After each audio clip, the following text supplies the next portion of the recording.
I don't know if I'm allowed to say this, but I'm just going to. We were, as he was leaving, he had a chopper come and like land in the back of the White House. It was just like this beautiful scene. He asked his assistant, he was like, hey, let's say her name was Ashley. Ashley, how much time do I have?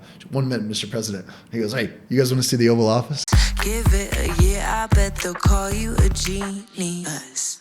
Look no further than my next guest, Dude with Sign, aka Seth Phillips.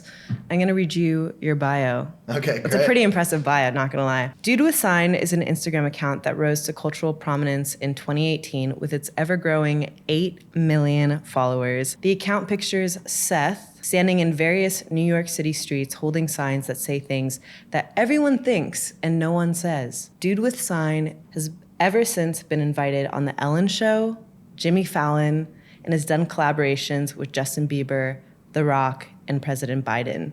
You're done.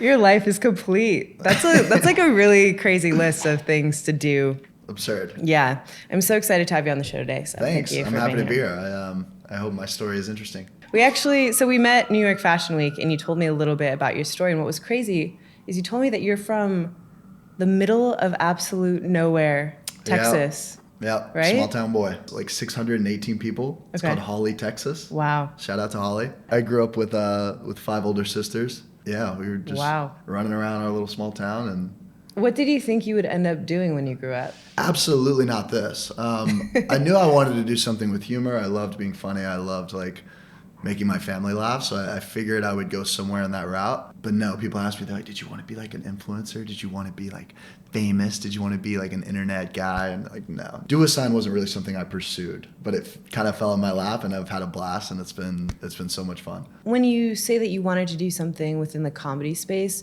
did that feel like a risky life choice? Because it's not necessarily as like set.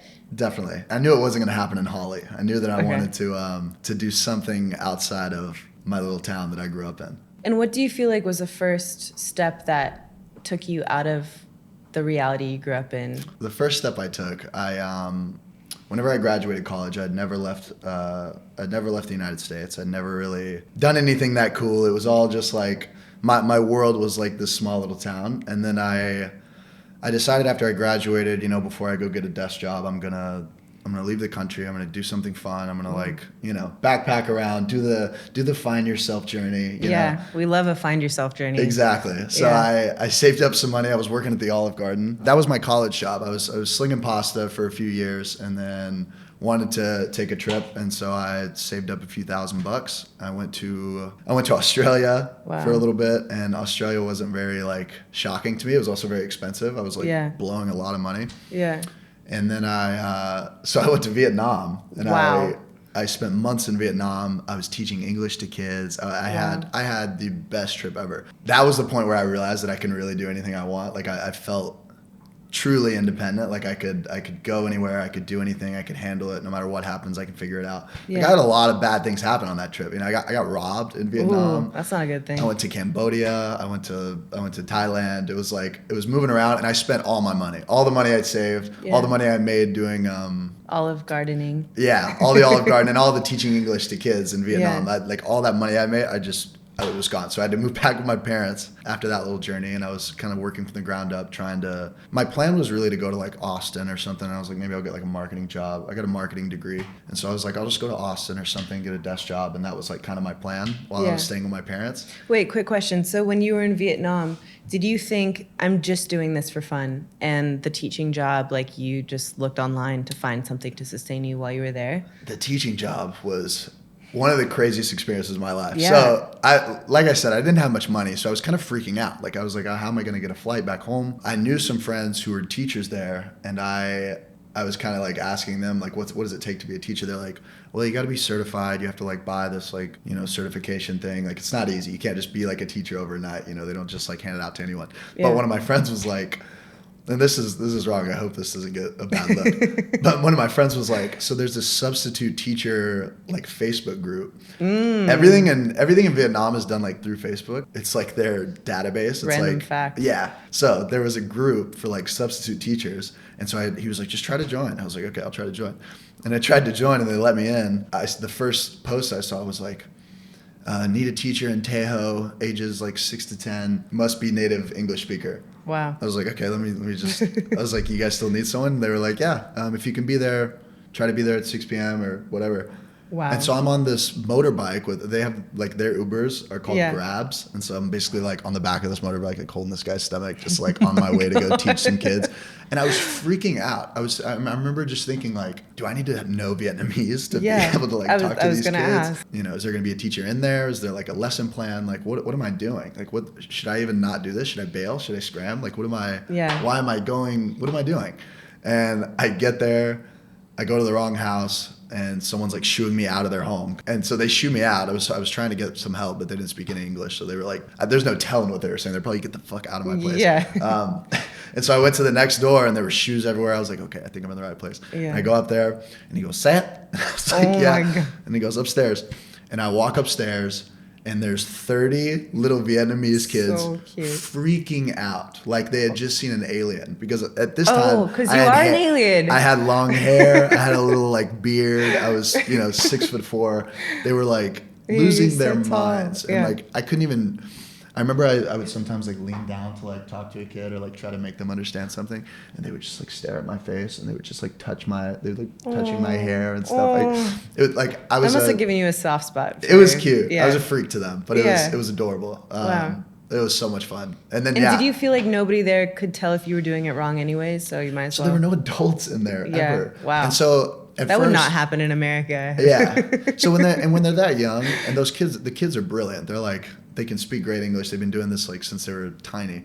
And so like once I realized that they could do both, I was just like, I realized later that they really just wanted a native speaker. A native speaker was everything. If they could just hear like an American say it, it was like, Yeah. they were getting their money's worth. So Yeah. I was basically, I remember being in there and I was like, what do I do? What do I do? Okay. And I just started like, I divided up the room and I was like pointing at stuff. I was like, what is this? And they're like, that's a poster. And I'm like, yeah, poster. And I'd like give that team a point. And I was just doing English stuff. And sometimes I would just talk to them. And So you came back home. You were probably what, like 19, 20 at the time? yeah, exactly. It was right out of college. Living with your parents.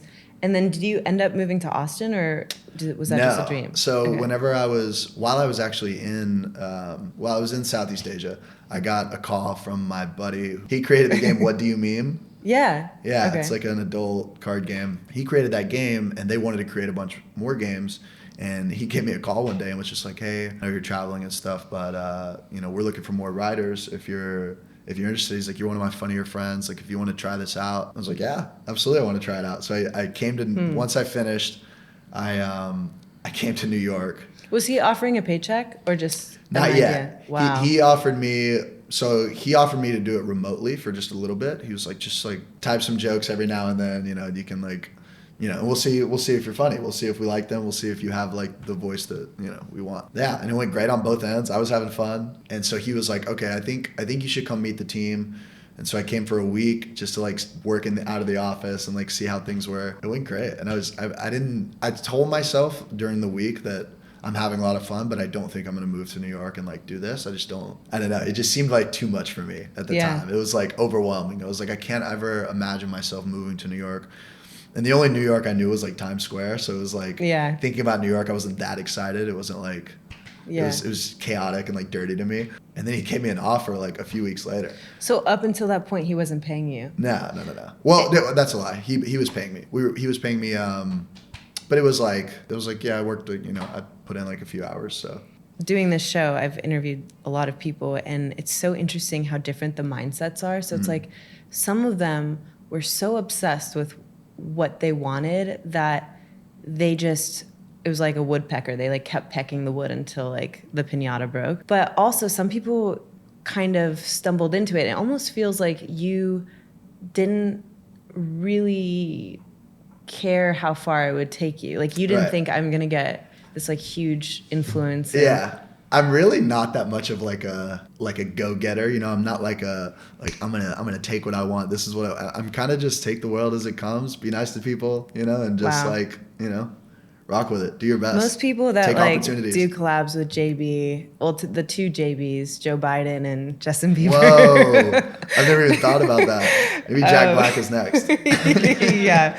Okay, so once you got that job, then what? Were you like, okay, I'm gonna invest in living here? Because New York is expensive. Yeah, so he gave me the job offer, and I was like, "Listen, Ben, like I appreciate it. This is cool, but I can't really afford to move there right now." Yeah, so I actually, this is embarrassing. I can't wait. I applied for the Olive Garden in my hometown, like in Abilene, and I didn't get the gig. I didn't get the job, and Wow, so denied from an Olive I Garden. know Career hurts. highlight. It's tough. There's one downstairs if you want to apply. Okay, yeah. I'm sure they'll take you. I'll throw in an application. Yeah. I asked my mom if I could borrow her car and drive Uber. I was like, I'll clean it out. Like, I'll keep it super clean. Like, if I could just drive Uber for like a couple months, get some cash. Yeah. And then I'll move to New York. I'll be out of your hair. Like, she was like, yeah, go for it. Wow. And so I did that for a little bit, which was funny. I love that I got to do that. I love that I was like driving Uber to like get myself to New York. So, Which is interesting because you were willing to put in the work to get the dream made. Once I got the offer and I had already loved New York, you know, I had gone and I'd actually seen the lifestyle. I was like, I'm in. Yeah, so then I moved to New York. I didn't really move there. I went and I stayed in. I was very used to the hostel life because of like Vietnam and stuff. Right. So I was actually living in a hostel for like my first like 3 weeks in New York. I was living in a hostel in Brooklyn just because it was cheap. Oh, in Brooklyn. Yeah. Gosh. So it was like until I could get a place, I was like, I'm just gonna stay here in Brooklyn, and no one at work knew that. So then how did that translate into what you're doing now? So 6 months into working there, I'm in the office. I'm like making TikToks every day. I'm like down to be in all these like, what do you mean TikToks? I'm writing content, creating memes with like people at work. I'm like the guy who's always in it, you know? They were doing a meme for Fuck Jerry. Fuck Jerry is really like the umbrella kind of over what do you meme. So it's all like in the same office. Fuck Jerry's a meme account. It's like yeah. Elliot wanted to do, I think there was something going on in the office that day where it was like someone's birthday and everyone was replying all to every email. It was like replying all like, happy birthday, Stacy, like whatever. And so he was like, it was actually his idea at the beginning. He was like, we should protest this. We should go outside and like hold a sign. Like Seth, like you should do it. Like Seth, go out. And I was like, oh shit, like I'm going to be like on Fuck Jerry's, like on his page, like I put my shades on because I was just nervous to be in front of that many people. That's like the origin iconic, of the shades. Yeah. I thought you were gonna show up today with shades. I have them in my pocket, but better. I felt like it was like a little obnoxious to like. No. That's like your outfit. Like, we did the first one and it blew up. It was like one of his most liked posts. It went crazy. Wow. And so I was like, I could probably do a lot of these. I was like, Yeah. I was showing my sisters and stuff. I was like, yeah, like this could be something. Like I could think of these. And I told them the next day, I was like, if you guys are cool with like me popping out of work every day, like you know, I'll try to think of as many as I can. And they were just like, yeah, go for it. That's another thing about that company too. They're very like, they give you the freedom. They're like, if you want to try something, like, yeah, rip it. Are you ever worried? So let's just say your first post got a ton of traction. Did you ever fear that like the next thing that you said wouldn't be as interesting, so that maybe it wouldn't get as much traction, and then you feel like embarrassed because you're like, oh, maybe it was just like a fluke? Yeah, absolutely. You know, I had a lot of things fall in my lap during this whole like journey. I'm very, very lucky. But one thing I pride myself on is just kind of, I just kind of stuck through it. Like, I wasn't really afraid of looking stupid. Like we said, like I thought it was just cool. Like I loved my job. So I loved what I was doing. But there was a point, I think it didn't get big until like 12 posts. So those 12 posts, I'm going outside and standing out in the street, taking these pictures, which isn't really that much. Like it's not, that's what I mean. It's like, but I remember like 1,000 something posting to my Instagram. Right. But I remember, like you said, I remember going outside and doing it thinking like, is this stupid? Like, I had like 1,500 followers and I'm just like, is this dumb? Like this was fun, but like I'm gonna go back to work. You know, I should probably stop this. But I pride myself on just being like, you know, just keep making them. Why not? And then after 12 posts or so, like big pages started reposting it, and so it's really like the reposting that made you have exponential growth. It wasn't like Instagram's algorithm or. I think it was just, it's easily consumable, and it's very shareable. I think it's very easy to just throw on your story, like because it's quick, you know. And also because they're things that everybody thinks and no one says, so it's like that's your way of saying what you think. That's the goal. Is reposting somebody else's. Yeah, exactly. Yeah. Wow. But hold on, sorry. You said something about do I get worried about like the next post of like of it not being as good? Yeah. Absolutely. Still to this day, I'm like, it has made me a psychopath. I don't even know what's funny anymore. I feel like Yeah. every single idea I have, I'm like asking everyone, is this funny? Like, is that too out of touch? Is that stupid? Should I reword this? Should I, Yeah. So yeah, I'm always worried about like whether it's funny or whether it's good. Do you write them all in one? Like, I feel like I can just picture you on like a Friday night, a little bit tipsy, just like writing a bunch of things down on a piece of paper. Drunk in my apartment, Yeah, just like literally. yeah, like a mad scientist. No, I've got a notes app. I've got a that must notes be chamber that's just hilarious notes full of just absurdity. Yeah. I really don't write as much of them anymore. I've been doing this it's like been going 3 years now, something like that. Yeah. And so I've got like I've got a whole team and they send me stuff and So I just want to know, like, how was it the popularity of that like translated naturally into collaborations? Did you happen to be in the same room as Justin Bieber and Joe Biden, or how did that happen? there was like a point where everything was just a blur, honestly. It was like every day something crazy was happening. Yeah, and then what about going to the White House? That was also, just an unbelievable experience. Yeah, so we actually got an email that said hi from the White House with an exclamation point, and I thought that was just Like a .gov. the spammiest thing I've ever seen. Like, Yeah. hi from the White House. I was like, yeah, okay. And so we read it, and it said that something about we'd love to use your signs to spread the word about vaccinations or something like that. We got on a call with them to make sure it was legit. It was legit. Yeah. These guys were like in the White House talking to us. We decided that we would only do it if we could get the president in the photo with us. We're yeah. like, that's like the only thing that would make us like Compelling. really be down, because it wasn't paid. It wasn't paid at all. It was all just like, they just wanted us to do it, and it was like, well, that's cool, but we would love to get Yeah. some kind of equity out of it. If we could get the president, like, that would be sick. And they were like, okay, Casual. we'll work on it. And like weeks went by and we just kind of forgot about it. And they were like, okay, POTUS is in. Wow. POTUS is down. We're gonna get the president. And we Damn. freaked out. We were like, oh my God. Me and my partner Guy and my partner Elliot, we took a train to the White House and put our suits on and Wow. met the president out at the Rose Garden. It was unbelievable. It was so Wow. cool. He was like the coolest. Yeah. He was very old and like Very old. kind of mumbly, but he was just so nice and cool. I remember, I don't know if I'm allowed to say this, but I'm just going to. As he was leaving, he had a chopper come and like land at the back of the White House. It was just like this beautiful scene. He's like about to go to Delaware to visit his family. He asked his assistant, he was like, hey, let's say her name was Ashley. Ashley, how much time do I have?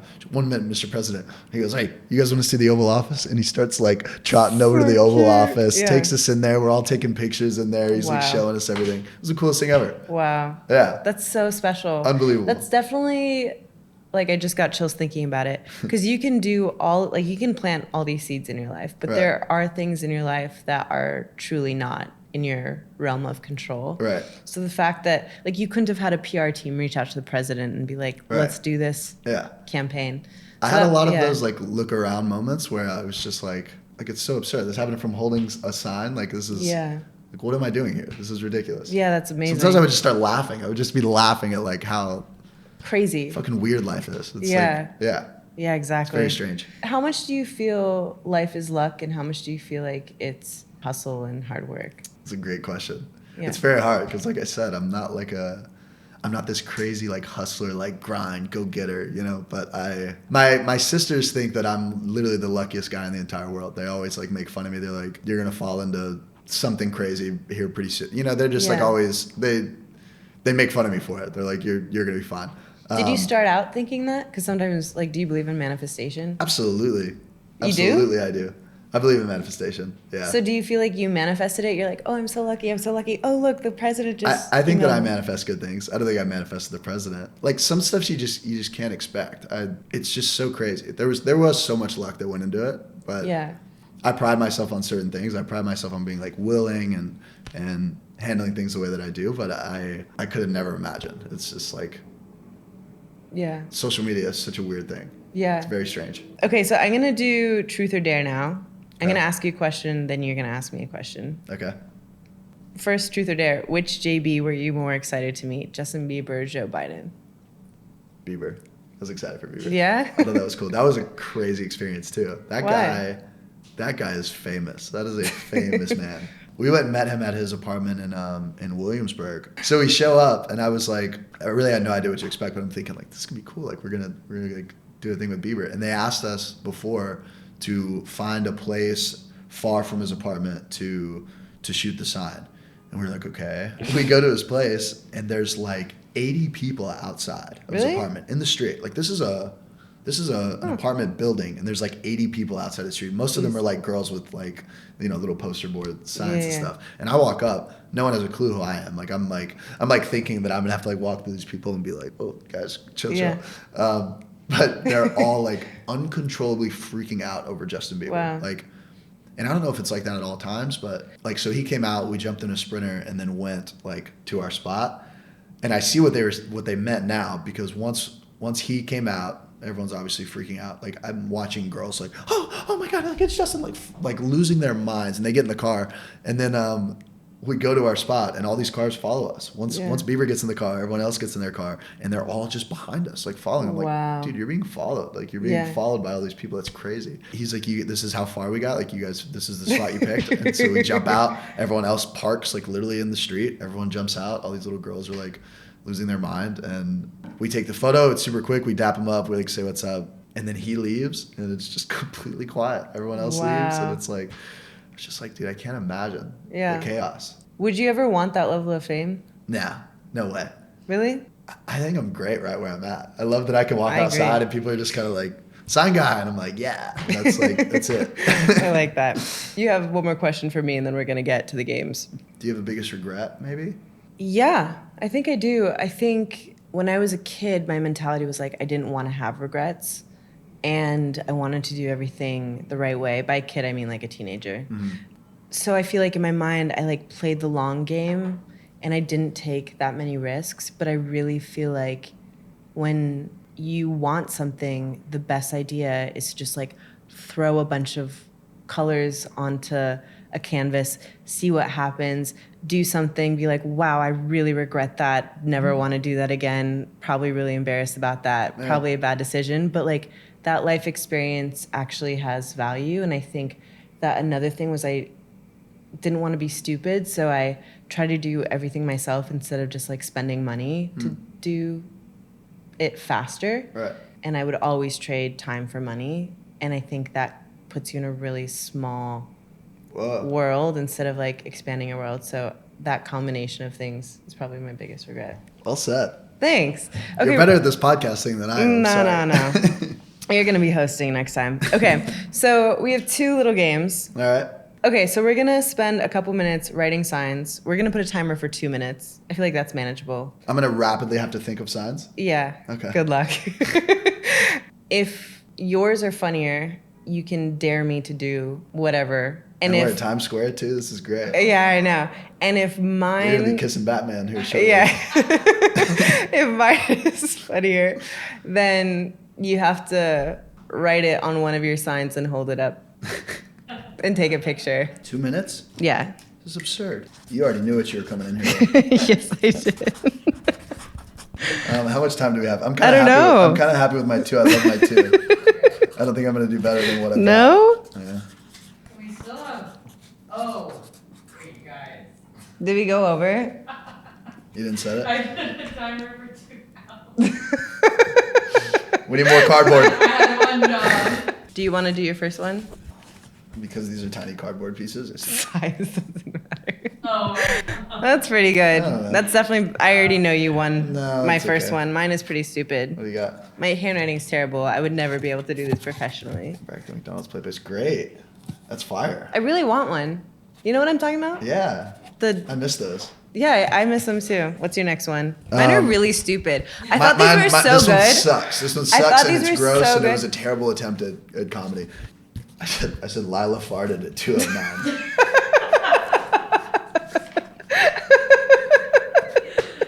That's so funny. Honestly, that's so much better. I was like, maybe Mine I'll are just- maybe I'll so just troll dumb. her. Mine are, No, your play place one was great. I actually no, love that. it's so stupid. This is dumb. I like the play place. I was just trying to think about things that I think. Oh, you're wrong about that though. No, It's I'm just wrong. not. I'm not It's a wrong. great take. I respect the take. Date the guy who journals. Do you journal?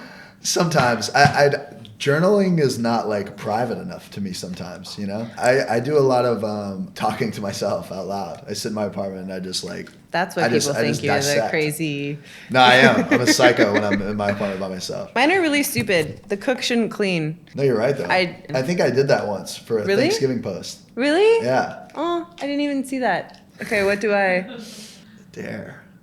I don't know. You guys want to help me? Like, we can make her do anything. I don't know. I kind of liked the. Kissing Batman? Yeah. Kissing Batman? We can go outside. I'll find a Batman. He's right out there. Hi, my name is Layla Perry, and you're watching Under the Covers, my show about the risks taken, the mountains climbed, and the victories behind some of the biggest game changers shaping culture and entertainment today. It's Suicide! Jeremy Fall! Yes, chef? Max Lugavere. Mari Llewellyn. It's me! Glenn Coco. Drumroll. Graham Bunn. Scott Hansen. Greatest intro ever. Give it a year, I bet they'll call you a genius.